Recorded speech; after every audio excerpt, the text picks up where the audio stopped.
Alors, vous vous rappelez que au début de ce semestre, nous avons pris comme thème de réflexion la distinction entre les activités mentales dites de base chez Hannah Arendt ou fondamentales chez Bain. Et nous avons constaté que cette distinction était presque toujours, en tout cas dans tout ce que nous avons vu ici, tripartite. Tous les philosophes qui s'affrontent sur cette question, tous les psychologues qui s'affrontent sur cette question présentent trois classes fondamentales. C'est notable quand même. Et d'autre part, nous voyons maintenant que Brentano, qui est arrivé en gros à une distinction sur la base de la théorie de l'intentionnalité entre trois classes fondamentales d'activité ou d'état psychique qu'il appelle représentation, jugement et amour, vient par la douloureuse stratégie qui a été la sienne et la nôtre, enfin douloureuse pour nous surtout, d'ajouter au fait que l'activité psychique était dirigée intentionnellement vers un objet, ajouter qu'elle était aussi donnée dans la conscience interne comme susceptible d'être représentation de soi, conscience de soi, sentiment de soi. Nous parlons donc d'un acte qui devient conscient de lui-même, connaissant de lui-même et éprouvant quelque chose à lui-même. Ce qui est loin d'être absurde, mais qui pose le problème de la relation entre ces trois classes fondamentales d'activité psychique et leur contrepartie dans la conscience interne. Et Brentano utilise deux séries d'expressions dont on peut se demander s'il n'aurait pas d'ailleurs pu utiliser les mêmes, au fond. Et c'est probablement le cas dans son esprit. Mais en tout cas, représentation, jugement et amour,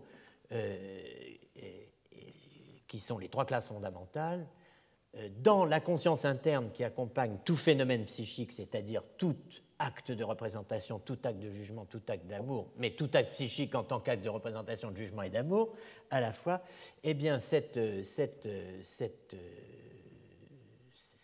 que j'appelle une seconde trinité, un second ternaire, Brentano le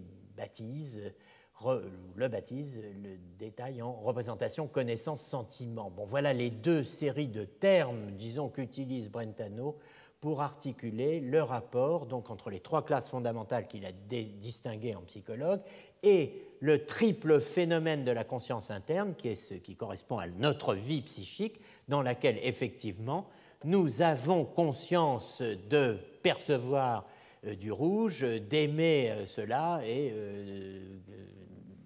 d'avoir aimé une personne qui portait un chapeau rouge, que sais-je, un muleta, si on aime les toréadors. Bon, enfin c'est Carmen, n'est-ce pas? Bon. Alors, articuler le rapport entre les trois classes fondamentales, ce qui leur correspond dans la conscience interne, avec donc, ce que Brentano appelle le triple phénomène de la conscience interne, avec la distinction entre objet primaire et objet secondaire, voilà, c'est extrêmement difficile, mais c'est la clé de toute la psychologie de Brentano en 1874. Articuler la division des trois classes fondamentales et celle qui lui correspond dans la conscience interne, la distinction d'autre part, avec d'autre part la distinction entre objet primaire et objet secondaire. Alors, Brentano le dit, notre recherche a montré que la conscience de l'objet primaire et celle de l'objet secondaire ne constituaient pas chacune un phénomène distinct. Voilà l'intérêt que Brentano voit dans sa théorie de l'objet primaire et secondaire, c'est qu'il n'y a pas en chaque homme deux consciences pour un seul phénomène. Si vous entendez sonner un piano, il n'y a pas deux consciences là en vous ou qui seraient vous, l'une pour entendre sonner, l'autre pour entendre que ça sonne. Bon. Vous voyez, alors, la conscience de l'objet primaire et celle de l'objet secondaires ne constituent pas chacune un phénomène distinct, mais, dit Brentano, deux parties phénoménales d'un seul et unique phénomène, l'audition. Bon. La pluralité des modes selon lesquels l'objet secondaire devient conscient ne supprime pas l'unité de l'acte psychique. Nous avons dû les saisir et nous les avons saisis, ces modes, dit Brentano, comme les parties d'un seul être effectif. Donc, représentation, connaissance et sentiment sont les parties d'un seul être effectif. Et donc, en chacun de nos actes mentaux, nous retrouvons les trois. Alors, c'est assez difficile à saisir et c'est pour cela qu'il faut prêter attention aux termes et aux concepts que Brentano introduit pour penser cette coprésence, si l'on peut dire, des trois formes d'activité mentale en tant qu'elles sont données dans la conscience interne. Représentation, connaissance, affect. Quels termes utilise-t-il? Alors, on a parlé tout à l'heure de fusion, mais maintenant, il s'agit des trois formes, disons, de présentation d'une activité mentale à la conscience interne. Est-ce que fusion va suffire? Non. On va parler de verflechten, d'enchevêtrement. Alors, c'est dans le chapitre 9 de la psychologie, dans toujours le même livre 2, que vous trouvez cette section intitulée « Comparaison des trois classes fondamentales avec le triple phénomène de la conscience interne ». C'est dans ces pages que ce que j'appellerais la dimension trinitaire de la pensée de Brentano se déploie le plus explicitement. C'est là qu'il met un mot, si vous voulez, sur la difficulté, sur le type de liaison existant entre les divers modes de conscience de l'objet second. Ce mot, c'est enchevêtrement total. Alors, enchevêtrement, c'est la traduction que Maurice de Gandillac donne de verflechten. Das verflechten, l'enchevêtrement, ici c'est le verbe qui est utilisé. Les phénomènes des trois classes fondamentales, Phänomene der drei Grundklassen, aufs innigste sich miteinander verflechten. Ils s'enchevêtrent de la façon la plus intime. Donc c'est le superlatif ici. Innigste. Car on ne saurait concevoir de liaison plus intime, là c'est le comparatif, entre ces trois moments. Donc l'enchevêtrement, les trois classes fondamentales d'activité psychique sont enchevêtrées. Les éléments qui leur correspondent dans la conscience interne, ce qui m'arrive quand je me représente quelque chose, quand je juge quelque chose, quand j'éprouve quelque chose, eh bien, à chaque fois, les deux autres activités sont présentes dans l'activité dont je parle, et que je prends comme élément principal. Donc, il n'y a pas trois phénomènes psychiques, il y a un triple phénomène psychique. Vous voyez, tout phénomène psychique est triple. Les trois aspects, ils sont toujours.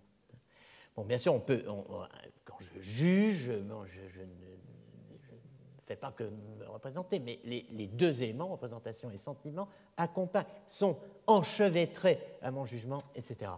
Vous voyez, enchevêtrement total. Donc, dans le triple phénomène psychique, il faut saisir ce que Brentano veut éviter. Quel est l'avantage de parler d'un enchevêtrement total? Eh bien, cela vous dispense précisément de ce qu'on pourrait appeler un regressus à l'infini, un regressus ad infinitum, et on va voir pourquoi. En tout cas, la pluralité des modes de conscience est ramenée à l'unité par l'enchevêtrement dans la vie psychique de la Vorstellung, de l'Erkenntnis et du Gefühl, de la représentation, de la connaissance et du sentiment qui correspondent donc à la représentation, au jugement et à l'amour, les trois classes fondamentales. Cet enchevêtrement intime est une donnée fondamentale. Alors, est-ce que cet enchevêtrement correspond à la périchorèse augustinienne? Oui et non. Oui, mais pas en tant qu'augustinienne. Et ça pour trois raisons au moins. Je veux dire par là que Brentano ne dépend pas d'Augustin, loin de là, dans ce qu'il nous représente ici, en termes d'enchevêtrement. Il ne va pas chercher, dans sa théorie de l'Einwohnung ou de l'inexistence, quelque chose chez Augustin. Même s'il dit qu'Augustin a pensé quelque chose de cela, il ne dépend pas de lui pour dire ce qu'il dit, lui, Brentano. Il faut bien insister là-dessus. Alors, comment pouvons-nous dire ça? Eh bien, pour une série de raisons. La première, c'est que la psychologie, au point de vue empirique, ne reprend aucun des ternaires d'Augustin que vous voyez exprimés ici. Il y en a d'autres, mais en voici 4.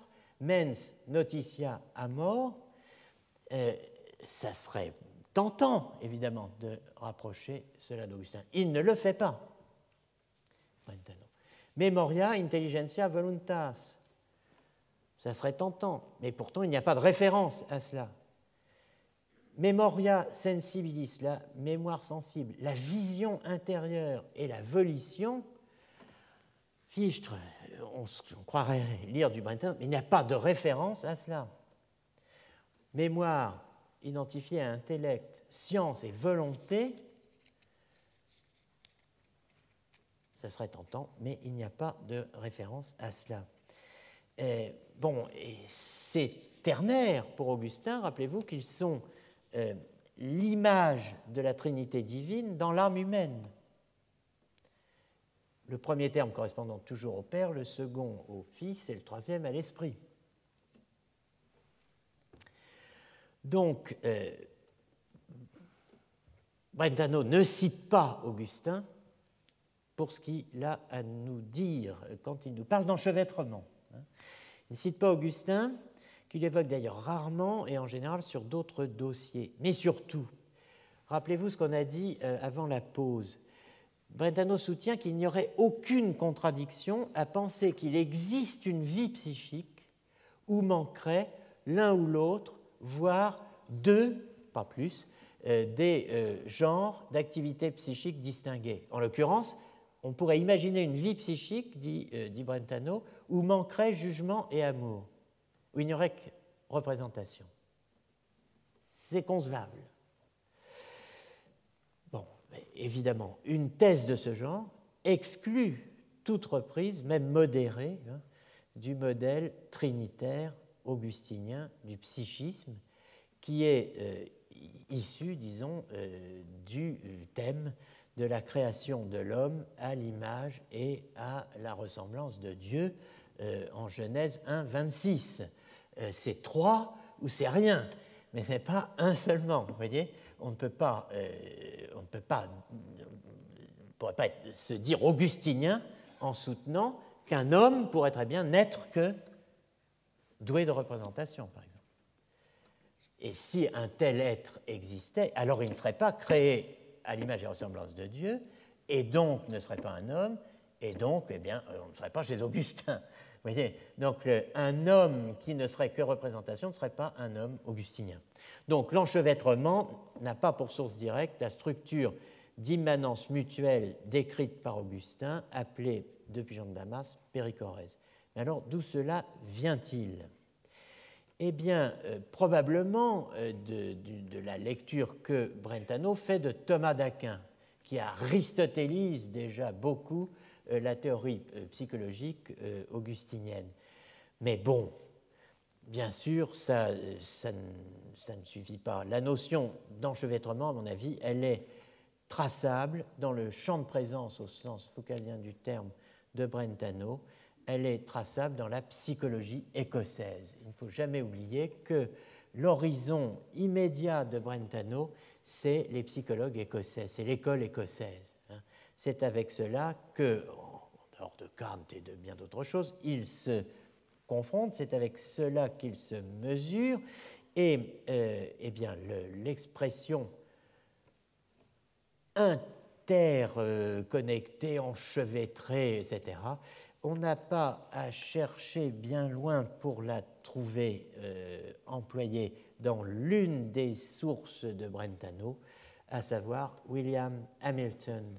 La source de Brentano, c'est incontestablement, à mes yeux, William Hamilton. Donc ce psychologue et philosophe écossais, né en 1788, mort en 1856, Hamilton, qui utilise l'expression anglaise qui correspond exactement à l'expression allemande qu'on a vue tout à l'heure, verflechten, et j'avais mis en bas de la planche sur l'enchevêtrement la traduction anglaise actuelle de Brentano, faite par des Brentaniens anglophones, qui traduisent verflechten par intertwined. Et ce terme est en fait un des synonymes du terme qu'utilise Hamilton dans ses leçons sur la métaphysique, interwoven, qui est souligné ici. Et Brentano lui-même va citer Hamilton. Donc, reprenons. Brentano fait allusion à Hamilton en critiquant ceux qui ont voulu placer la volonté au premier plan de l'activité psychique, alors que c'est la représentation qui doit être placée au fondement de tout. Hamilton, dit Brentano, s'est trompé, car c'est lui qu'il vise, dans son analyse de la volonté. Mais il a vu l'essentiel, c'est-à-dire l'entrelac, l'unité enchevêtrée, disons, des trois activités qu'il distingue, lui, Hamilton, à savoir connaissance, sentiment, volonté. Elles sont, dit Brentano, chez Hamilton, miteinander verwoben, qui est un synonyme donc du verbe verflechten. Et il cite Brentano ce passage de Hamilton dans nos traités de philosophie, dit Hamilton. Donc ça, c'est la traduction française de la traduction allemande de Hamilton chez Brentano. Dans nos traités de philosophie, la connaissance, le sentiment et la volonté peuvent bien figurer chacun à part dans des livres et des chapitres, mais dans la nature, ils s'enchevêtrent. Dans toute modification, même la plus simple de l'esprit, la connaissance, le sentiment et la volonté se trouvent réunis pour former l'état psychique. Donc pas besoin d'Augustin ici, vous avez en toutes lettres une thèse où on vous dit que dans la plus simple, simplest modification de l'esprit, knowledge, feeling and desire will go to constitute the mental state parce qu'ils sont toujours interwoven, ils sont toujours mêlés, mélangés. Alors,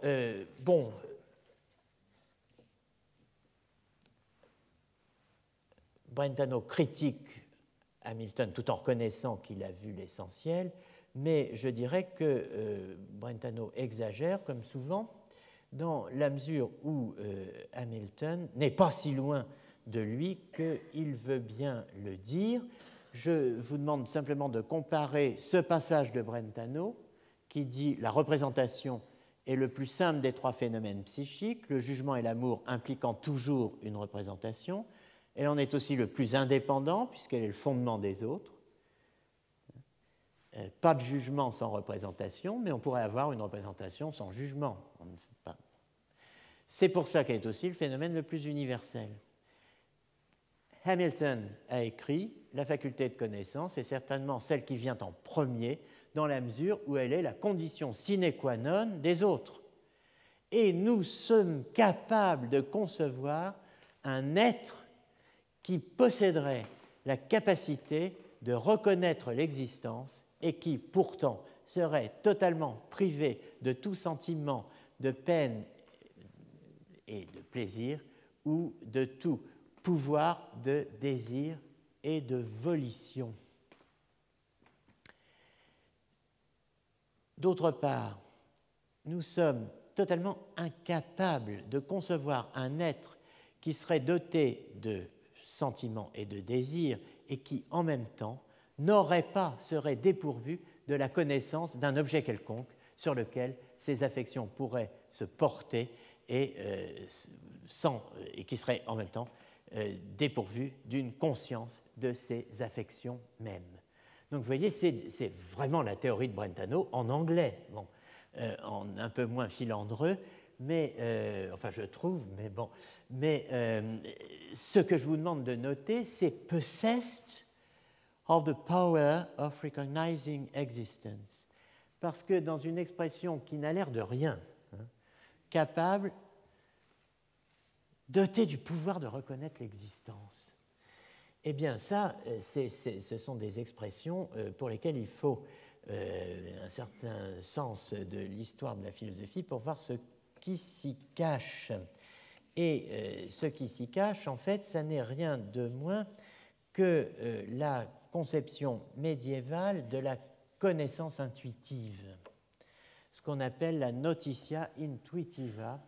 La connaissance intuitive, au XIVe siècle, c'est ce qu'on appelle, c'est par cette expression que l'on désigne la connaissance que l'on a d'une chose en tant qu'existante.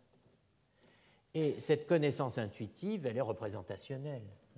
Donc une représentation qui serait présentation intuitive, donner intuitivement de la chose en présence, eh bien, c'est ni plus ni moins que cette capacité de reconnaître une chose comme existante.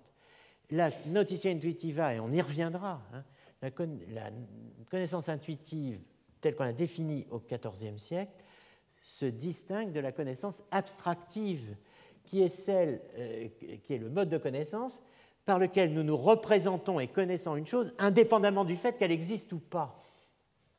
Vous voyez ? Donc on n'est plus chez saint Thomas, on n'est plus dans une psychologie de type aristotélicien, on a fait passer un grand coup de rasoir occamien ou pas, et on n'a plus que, en fait c'est Dunscott, mais bon, qui commence, mais on a deux modalités de la connaissance intuitive, à savoir une relation de cognition avec une chose en tant qu'elle existe. Et sa seule présence, d'une certaine manière, suffit pour que je me la représente. Et je me la représente comme existante, puisqu'elle m'est donnée en présence. Une chose ne peut pas m'être donnée en présence si elle n'est pas. Donc, une chose qui existe m'est donnée à titre de présentation, c'est-à-dire d'intuition.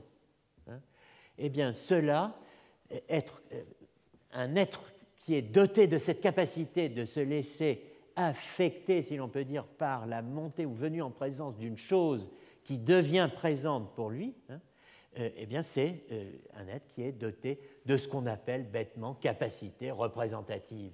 Il est capable de se représenter quelque chose. Non, il est possessed of the power of recognizing existence. Il est doté de notitia intuitiva. Donc, alors Hamilton a cette théorie. Bon, il va falloir que nous comprenions ce qu'on doit entendre par Vorstellung. Parce que je vous ai cité la page de Mark Textor définissant la Vorstellung brentanienne comme une présentation et non comme une représentation. Et donc, qui dit présentation dit intuition. Qui dit représentation dit abstraction. Si on entend les choses comme on doit les entendre, c'est-à-dire si on entend dans l'anglais le latin, n'est-ce pas ? Bon, alors, je ne m'avance pas plus loin ici, mais si vous voulez, clairement, hein, on peut dire que Brentano s'est inspiré de Hamilton, puis qu'il a faussé compagnie à Hamilton là où il estimait que Hamilton se trompait, mais il en a repris les intuitions essentielles, à savoir la notion d'enchevêtrement. Interwoven. Je voudrais, pour conclure, peut-être évoquer les... Mais ce sera peut-être difficile avec le temps qui nous reste, mais à savoir plus de temps, mais voyons.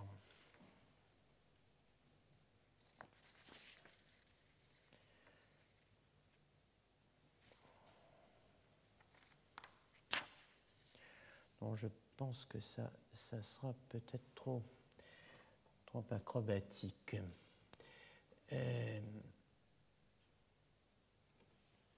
Donc nous en restons pour aujourd'hui à la formulation brentanienne du problème de la représentation consciente, qui est l'équivalent chez Brentano de ce que j'ai appelé le problème de la sensation consciente. C'est sur ce problème-là que Brentano est amené à formuler les deux théories des deux objets qu'on a mentionnés. Le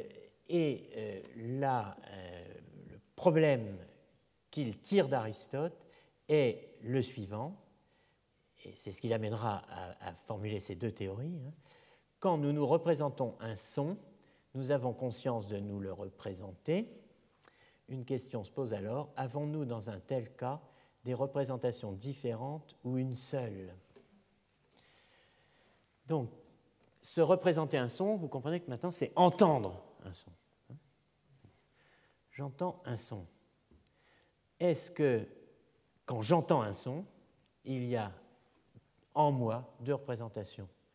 Une représentation du son, un Do, un La, un Mi bémol, et une représentation de cette représentation, c'est-à-dire une conscience de cette représentation.